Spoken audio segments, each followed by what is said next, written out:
IVF చికిత్సలో 25% భారీ discount, free doctor consultation, free ultrasound scan, logo launch, Andro max advanced male infertility centre ను కూడా ప్రారంభించారు. అంటే గత వైసీపీ ప్రభుత్వం పింఛన్ల పనితీరు, ఈ ఎన్డీఏ కూటమి పింఛన్ల పనితీరుపై మీ అభిప్రాయం ఏంటి? అంటే వీళ్ళు బాగా చేస్తారని వీళ్ళ అల్టిమేట్ లక్ష్యం అంటే పబ్లిక్ సేవ చేయడం. బాగా చేస్తారు వీళ్ళు 100%. ఎందుకంటే వాళ్ళ పెన్షన్లు పెంచారు. పబ్లిక్ కావాల్సిందంటే ఇప్పుడు హ్యాండిక్రాఫ్ట్ కానీ ముసలి వాళ్ళకి కానీ పెన్షన్ పెంచాలి కదా, వాళ్ళకి ఒక బెనిఫిట్ అది. బాగా చేస్తారు. పవన్ కళ్యాణ్ గారు యాక్చువల్గా అంటే ఆయన చాలా రియాలిటీ మనిషి. ఆయన అనుకుని అన్నీ నెరవేరుస్తారు. ఆయనకి వేరే సంపాదించాలని ఏం లేదు. ఆయనకి అల్టిమేట్ సేవే, పేరు గడగ సేవ. ఆ సేవలో నిలబడుతున్నారు. ఆయన అల్టిమేట్ ప్రజల సేవలో ఉండాలని చెప్పి ఆయన ఉద్దేశాంతో సిద్ధాంతాలు దాని ప్రకారం నడుస్తుంది. ఇవాళ మన భారతదేశం, మన ఆంధ్రప్రదేశ్ హై లెవెల్లో కనిపిస్తుంది ఒక 5 సంవత్సరాల్లో.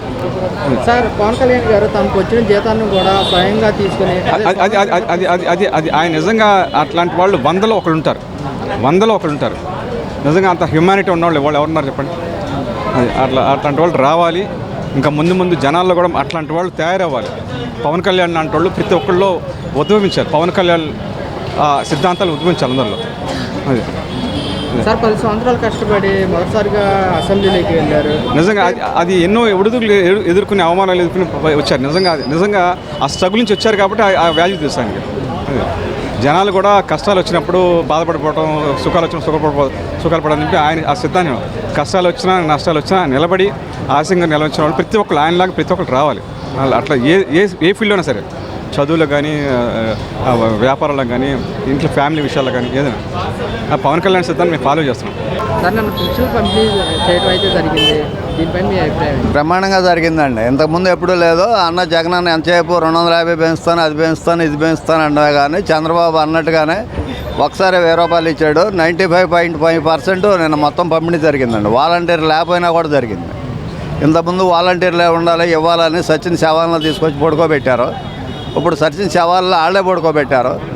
ఓన్లీ నిన్న ఎంప్లాయీస్ వరకే పంచితేనే అంత పర్సంటేజ్ వచ్చిందండి.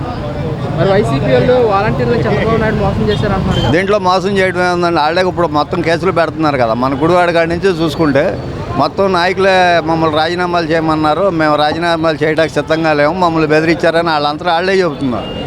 దీంట్లో మనం సృష్టించేది లేదు, మనం అబద్ధం ఆడేది లేదండి. అంటే తీరా వచ్చేసరికి సచివాలయం సిబ్బంది చేత పంపిణీ చేశారని కూడా వైసీపీ ప్రభుత్వం ఆరోపిస్తుంది. సచివాలయ సిబ్బంది ఉంది దేనికండి? ప్రజలకు సేవ చేయటే కదా. ప్రజల డబ్బే కదా అది. జగన్మోహన్ రెడ్డి డబ్బు కాదు కదా ఇచ్చింది వాళ్ళు. ప్రజల డబ్బు, ప్రజలకు సేవ చేయటే కదా. వాళ్ళు గవర్నమెంట్ ఉద్యోగం అనేది ఉంది దేనికి? ప్రజలకే సేవ చేయడానికి ఉన్నారు. దాన్నే వాడారు వీళ్ళు. తప్పేం లేదండి. మరి అంటే గత ప్రభుత్వం, వైసీపీ ప్రభుత్వం పింఛన్ పనితీరు ఎలా ఉంది, ఎన్డీఏ కూటమి పింఛన్ పనితీరు ఎలా ఉంది? అసలు అప్పటికప్పుడు సంబంధం లేదండి. వాలంటీర్ వ్యవస్థను వీళ్ళు పెట్టుకున్న దేనికంటే భూ కబ్జాల కోసం. ఎవరు ఎన్ఆర్ఐలు ఉన్నారో, ఎవరు లోకల్ ఉన్నారు, లోకల్లో ఉన్న వాళ్ళు అట్లా ఉంచేశారో ఎన్ఆర్ఐ ఆస్తులు కబ్జాలు చేయడం కోసం వీళ్ళు వాలంటీర్ వ్యవస్థను తెచ్చారండి. సార్, చంద్రబాబు నమ్ముకుని వాలంటీర్స్ కూడా నిన్న మునిగిపోయారంటూ కూడా వైసీపీ వాళ్ళు అయితే విమర్శిస్తున్నారు. విమర్శలు ఎలా చూస్తారు? చంద్రబాబుని నమ్ముకొని ఎందుకు మునిగిపోయారంటే చంద్రబాబు కాదు కదా వాలంటీర్లను పెట్టింది. జగన్మోహన్ రెడ్డిని నమ్ముకొని వీళ్ళు మునిగిపోయారు.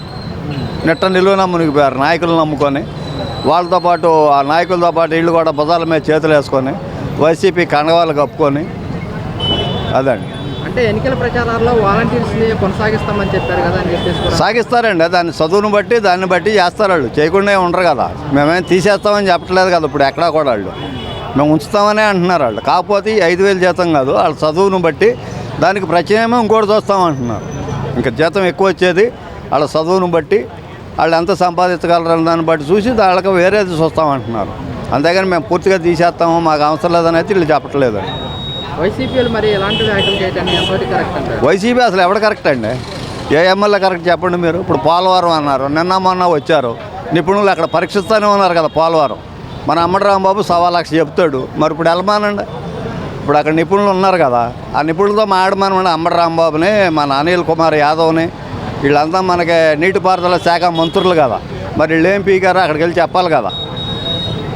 మరి కరోనా కష్టకాలంలో కూడా పోలవరం పనులు ఆగలేదని చెప్తున్నారు. అందుకేనండి ఇప్పుడు వాళ్ళు వచ్చారు కదా, నిపుణులు వచ్చారు ఇతర దేశాల నుంచి, వాళ్ళ దగ్గరికి వెళ్ళి చెప్పమనండి. వాళ్ళని మేము ఇంతవరకు చేసాము, చంద్రబాబు ఏం చేయలేదు, చంద్రబాబు వల్లే పోలవరం మునిగిపోయిందని చెప్పమనండి. ఊరికే మైకులు కేకేసి సాక్షి టీవీనో దానికి కేకేసి వాళ్ళు ఇష్టమైనట్టు మాట్లాడితే నడవదు కదా సార్.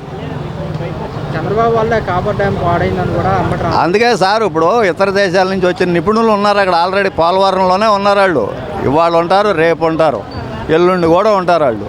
మరి వీళ్ళు పెద్ద పిస్తాలు కదా ఈ ఇతర నీటిపారుదల శాఖ మంత్రులు. వీళ్ళని మాట్లాడమనండి వాళ్ళని. కేవలం చంద్రబాబు వల్లే పోలవరం నష్టపోయింది, మేము దీన్ని ఇంతవరకు చేసామని వీళ్ళు చెప్పమనండి ఈ మంత్రుల్ని. ఊరిని ఆడపిల్లలు వేసుకొని డ్యాన్సులు చేయటం, బుల్లెట్ దిగిందా లేదా అనటం ఇవి కాదు కదా. వాస్తవాలు కావాలి కదా ప్రజలకి. ఆ వాస్తవాలు చెప్పమనండి వెళ్ళి. 73% మేమే పనులు పూర్తి చేసామంటారు. అందుకే సార్ పోలవరంలో ఇప్పుడు నిపుణులు ఉన్నారు. ఇవాళ ఉంటారు, రేపు ఉంటారు, ఎల్లుండి ఉంటారు వాళ్ళు. ఈ 3 రోజుల్లో వీళ్ళు వెళ్ళొచ్చు. వీళ్ళు దమ్ముగల మంత్రులు, మగోళ్ళు. వీళ్ళు టీడీపీ వాళ్ళంతా ఆడవాళ్ళు. వీళ్ళు మగోళ్ళు కదా, వీళ్ళు పనులు బాగా చేశారు కదా. మేము చేసాము, పోలవరాన్ని ఆశ్రయం చేసిందే చంద్రబాబు అని నిపుణులతో చెప్పమానండి. అప్పుడు నిపుణులు ఏం చెప్తారో వినమానండి. పెన్షన్లు ఇచ్చారు కదా. అవును.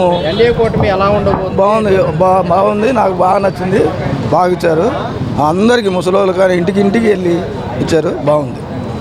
అంటే గత 5 ఏళ్ల వైసీపీ ప్రభుత్వం పాలనలో పెన్షన్ ఏ విధంగా అందిందని మీరేం చెప్తారు? ఆ వైసీపీ ప్రభుత్వం గురించి చెప్పమాకండి. మా దళిద్రం ప్రభుత్వం ఏం ప్రభుత్వం అది? అసలు ఆడు మంచేనా? ఆడు ఆ ప్రభుత్వమేనా అది? దాని గురించి మళ్ళీ డిస్కషన్ ఒకటి చెప్పు. అంటే వాళ్ళు వాలంటీర్ వ్యవస్థ మేమే మెరుగ్గా అందించామని చెప్తున్నారు కదా పెన్షన్లు. వారంటీ ఎవరిచ్చారు? కేంద్రం వచ్చింది. వీడి చేయండి, వీడి వాపసం చేయండి. ఎవరు ఇచ్చారు చెప్పు? అయితే సచివాలయం సిబ్బంది చేత పెన్షన్ అందించారంటూ కూడా వైసీపీ విమర్శలు చేస్తారు. అవును, ఈ విమర్శలు ఎలా చేస్తారు? ఇచ్చారు, వాళ్ళ చేత ఇప్పించాడు. కొంతమంది తీసేసినా వాళ్ళ చేత ఇప్పించాడు. ఇంటింటికి వచ్చి దేశం నడలేని వాళ్ళకు ఇంటింటికి వచ్చి ఇచ్చారు. చాలా హ్యాపీగా ఉంది అందరూ.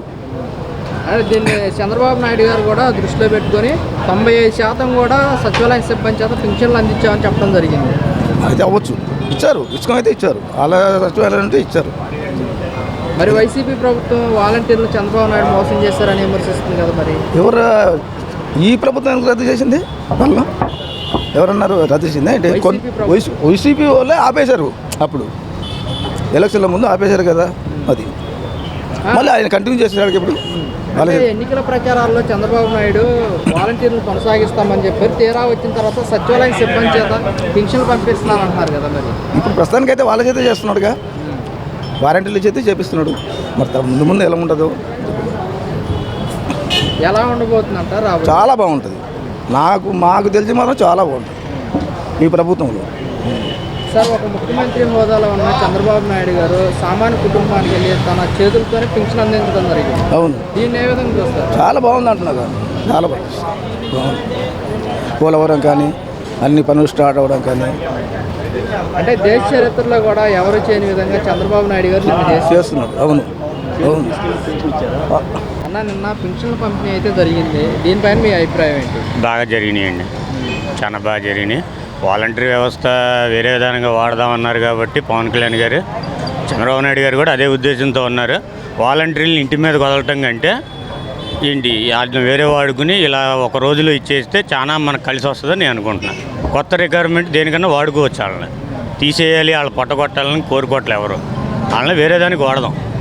పవన్ కళ్యాణ్ గారు అదే చెప్పారు కదా. వాళ్ళని వేరే దానికి వాడి మనం పింఛన్లు సక్రమంగా ఇచ్చి ఎవరిని ఇబ్బంది పెట్టకూడదని అనుకుంటున్నాం. అలా చంద్రబాబు నాయుడు గారు కూడా చెప్పారు, సచివాలయం సిబ్బంది చేత 90% మేము పెన్షన్లు అందించామని. దీనిపైన మీ అభిప్రాయం? మంచిగా జరిగింది అనుకుంటున్నాం. అంటే ఫస్ట్ నెలే కదా అన్నీ, ఇప్పుడు కసి మీద ఉంటారు ఇప్పుడు అందరూ. అలా కాకుండా కసి మీద ఉంటారు అందరూ. అలా కాకుండా మనకి మనకి జరగాలి 5 సంవత్సరాలు. దీనికి ఎదటి వాళ్ళకి కనువిప్పు కలగాలని కోరుకుంటున్నాం. ఏదైనా మంచి జరిగితే, ఇప్పుడు అందరికి మంచి జరిగితే హాయిగా ఉంటారు. పోయినసారి పింఛన్లు ఇచ్చాము, బట్టలు ఇచ్చాము, ఇల్లు స్థలాలు ఇచ్చామని ఇగితే కుదరదు కదా. ఇదేంటంటే ఒక పద్ధతి ప్రకారం వెళ్తారని అనుకుంటున్నాం. అన్నీ తెలిసినాయి. మా నాన్నగారికి అన్నీ తెలుసు.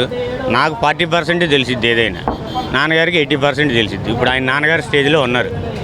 ఒక పెద్ద ఆయన కాబట్టి ఒక నాన్నగారి స్టేజ్లో ఉన్నారు. కొడుకుని కూడా ఎలా చూసుకుంటున్నారు, పక్కన ఎలా పెట్టుకుని నేర్పిస్తున్నారు. పవన్ కళ్యాణ్ గారికి కూడా అలాగే నేర్పిస్తున్నారు. కొన్నాళ్ళు ఇలా జరిగితే మన భవిష్యత్తు బాగుంటుందని కోరుకుంటున్నాం. చంద్రబాబు నాయుడు గారిని సొంత నాన్నలాగా భావించారు ఎందుకని అంటారు? ఎందుకంటే అండి, ఒకటి మేము 5 సంవత్సరాల నుంచి జనాభాలో తిరుగుతూ ఉంటాం కదా. ఒక్కొక్కరు ఒక్కొక్కలాగా. ఇప్పుడు నువ్వు పెద్ద, ఇప్పుడు జగన్మోహన్ రెడ్డి గారు వయసు చిన్నదైనా ఆయనకి నాన్నగారి స్థానం ఇచ్చారు, అంటే రాష్ట్రానికి పెద్ద స్థానం ఇచ్చారు. ఇచ్చినప్పుడు ఏం చేయాలంటే ఒక కొడుకు ఎవరన్నా కొడతాకెళ్ళినా తిడతాకెళ్ళినా అవరే తప్పురా, అది ఇంకోసారి అలా అనకండి అని చెప్పాలి మనం. మనమే నవ్వితే, ఇప్పుడు మా నాన్న నేను ఎవరైనా రాయి పెట్టి కొట్టొస్తే నవ్వాడు అనుకోండి, నేనేం చేస్తా, ఈసారి కర్ర పెట్టి కొట్టొస్తా. రాయి అక్కడికి తగిలింది, ఈసారి నెత్తి మీద డైరెక్ట్ కొట్టేద్దామని కర్ర పెట్టి కొట్టొస్తా. అది లేకుండా ఉంటుంది. ఇప్పుడు ఈయన ఏం చేశారు, నిన్న ఒక మంత్రి గారి మిస్సెస్ ఒక పోలీస్ ఆయన్ని నువ్వు ఎస్కార్ట్ ఎదర రాకుండా నువ్వేం చేస్తున్నావు అని అడిగిందని.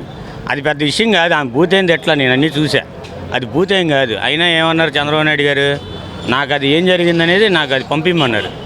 అది తప్పే, అది వాస్తవంగా. నేను 5-6 సంవత్సరాల నుంచి, నేను 15 సంవత్సరాల నుంచి కొంచెం రాజకీయం తెలిసినోడిని. ఆ మాట అనడం కూడా ఒక పోలీస్ అధికారిని తప్పే. ఎందుకంటే ఆయన ఇప్పుడు 1,00,000 పనుల మీద వెళ్తారు, ఈయన రెడీ అయ్యి వస్తారు మేడం గారు. ఈయన రాగానే వచ్చి అక్కడ నుంచోవాలంటే, ఇప్పుడు ఆమె మంత్రి కాదు కదా, ఆయన మంత్రి. ఈమె ఏదో పబ్లిక్లో తిరగాలనుకుంటుంది, ఈయనకి ఎస్కార్ట్ ఇవ్వాలి, ఎందుకంటే మంత్రి గారి భార్య కాబట్టి. ఈయన ఏం చేశారు, ఆ మాట అనేబడి చంద్రబాబు నాయుడు గారు అమ్మటే రియాక్ట్ అయ్యి, మీరు ఇలా కాదమ్మా, ఇది తప్పు, ఇంకోసారి ఇది రిపీట్ అవ్వకుండా చూడండి అన్నారు. ఇదే కనుక రిపీట్ అయితే వాళ్ళకు పోస్ట్ బూస్టింగే. అందుట్లో అయితే మాత్రం 4.0 అని చెప్పారు నిన్నే. అది అందుకని ఆయనకి ఇచ్చాము మేము నాన్నగారి పోస్టు. ఆంధ్రప్రదేశ్కి కన్న తండ్రులు అంటాడు ఆయన. నిన్న చంద్రబాబు నాయుడు గారు కూడా చెప్పడం జరుగుతుంది, 1995 రిపీట్ అవుతుంది, చాలా జాగ్రత్తగా ఉండాలి, అధికారులు కూడా నేను ఇదే సూచిస్తున్నాను అని చెప్పేసి. ఈ సందర్భంలో ఎందుకు అలా అన్నారంటే మీరేం చెప్తారు? ఈ పరదాలు వద్దని ఫస్ట్ రోజు తిరుమల వెళ్ళారు వీళ్ళు. తిరుమల వెళ్ళినప్పుడే పరదాలు కట్టారు. అది వాళ్ళు మీడియా అప్పుడు అడిగారు లోకేష్ గారిని, నేను మాట్లాడతాను, ఇది ఇంకోసారి రిపీట్ అవ్వద్దు అన్నారు. నిన్న కూడా పెనుమాకి వెళ్ళినప్పుడు పరదాలు అక్కడక్కడ కనపడినాయి ఆయనకి. ఇప్పుడు బురదగుంట కనపడింది అనుకోండి సీఎంకి, ఈసారి అది తరిచేయండి అని చెబుతారు. మీరు పరదాలు కట్టి సెంటర్ రాసి పెడితే ఏం తెలిసేది, కుట్టు చిరిగితే కనపడాలి కదా, దాన్ని కుడతాకి నువ్వేం లేదులే అని చెప్పి వెళ్ళిపోతే ఏం తెలియదు కదా. అందుకనే ఆ పరదాల గురించి మాట్లాడింది, అందుకని చెప్పారు. అంటే వైసీపీ ప్రభుత్వం ఏమంటుందంటే వాలంటీర్లు మోసం చేశారు చంద్రబాబు నాయుడు, ఎన్నికల ప్రచారాల్లో వాలంటీర్లు కొనసాగిస్తామన్నారు, తీరా వచ్చేసరికి సచివాలయం సిబ్బంది చేత పెన్షన్ పంపిణీ చేస్తున్నారు. నిన్న కూడా వీళ్ళు అదే అంటున్నారు, నేను ఉన్నవాళ్ళ లేని వాళ్ళని పెట్టుకోరండి, రిజైన్ చేసిన వాళ్ళని పెట్టుకోరు, ఉన్నవాళ్ళని తీయం, ఒకే మాట అన్నారుగా. దాన్ని వేరే విధంగా వాడతారు, అవసరమైతే పోలారం దగ్గర వాడుకుంటారేమో. ఇప్పుడు బోళ్ళు ఉన్నాయి, మనం చేపియాలే కానీ బోళ్ళు చేయించుకోవచ్చు, దాన్ని బట్టి మనం చేయించుకోవాలి. కంగారు పడిపోతే ఒక్క నెలే కదన్నా, ఇంకా 4వ తారీఖు రేపు 4వ తారీఖు, ఎల్లుండో రేపు, ఇంకా చాలా టైం ఉందిగా, కంగారు పడిపోతే ఎలాగా. అసలు వైసీపీ అనేది ఒక అలెగ్జాండర్ పాలన ఇవి ఉంటారు చూసారా, సద్దాం హుస్సేన్ పాలన లాంటి, అది అయిపోయింది, ఇక అది రాదు. ఇంకా దాని గురించి మర్చిపోండి, ఇక వైసీపీని మర్చిపోండి, ఇక జరిగే పాలన చూద్దాం మనం అంతవరకు. అంటే చంద్రబాబు నాయుడు గారు ఇక్కడి నుంచి మారిన చంద్రబాబుని చూస్తారంటాం కూడా. మారండి, ఆయన మారరు. ఆయన ఎవరిని ఎక్కడ పెట్టాలో, ఎవరిని ఎక్కడ పని చేయించుకోవాలో ఆయనకి తెలుసు. ఆయన మారుతారనే మాట తీసేయండి. 1995 రిపీటే, మాటమే లేదు అందుట్లో. మనకు అమరావతి, మరో సైబరాబాదు, మరొక హైటెక్ సిటీ వస్తుంది. అక్కడ మారితే ఇంకేమొస్తాయండి, ఏం రావు. ఆయన వయసు అయిపోయిందని ఇంట్లో కూర్చుంటాడు. ఆయన మారకూడదు, పని చేయాలండి, ఆయన పని చేయాలంతే. పని చేయాలి, మనలాంటి వాళ్ళని పరిగెట్టించాలి.